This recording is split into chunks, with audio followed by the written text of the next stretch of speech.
श्यामभक्तों एकादशी व्रत करने वाले व्यक्ति पर श्रीहरि विष्णु की असीम कृपा बरसती है। ज्योतिष शास्त्र के अनुसार साल भर की 24 एकादशियों में होलिका दहन और चैत्र नवरात्रि के बीच पड़ने वाली पाप मोचनी एकादशी काफ़ी अहम है। ये पर्व चैत्र महीने में ढलते चंद्रमा यानी कि कृष्ण पक्ष के 11वें दिन मनाया जाता है। पर्व के तत्व दर्शन पर विचार करें तो नाम से ही इसका उद्देश्य स्पष्ट है। सभी प्रकार के पापों का शमन करने के कारण ही यह तिथि पापमोचनी एकादशी कहलाती है।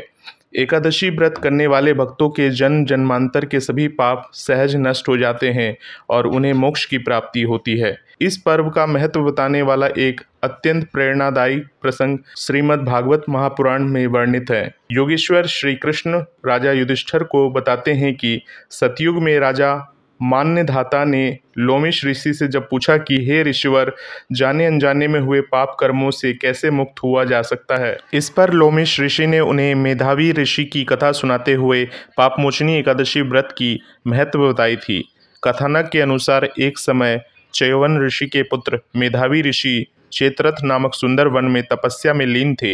एक दिन मंजुघोषा नाम की एक अप्सरा की दृष्टि उन पर पड़ी और वो मोहित हो गई। ने उनको अपने वश में कर लिया। उस अप्सरा के रूप सौंदर्य से वशीभूत हो ऋषिवर अपना जप तप सब भूल गए। एक दिन अप्सरा ने जब उनसे वापस स्वर्गलोक लौटने की बात कही तो ऋषि की चेतना जागी और उनको अपनी भूल का एहसास हुआ कि वह किस तरह से उस अप्सरा के कारण वह अपनी साधना के पथ से भटक गए। क्रोध में आकर उन्होंने उस अप्सरा को पिशाचिनी बनने का श्राप दे दिया।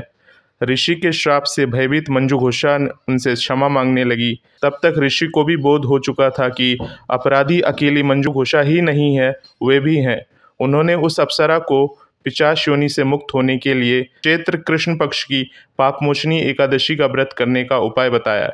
इस व्रत के प्रभाव से पिशाच योनि से मुक्त हो अप्सरा सुंदर रूप प्राप्त कर स्वर्ग प्रस्थान कर गई। मेधावी ऋषि ने इस व्रत के प्रभाव से अपना तेज पुनः अर्जित कर लिया।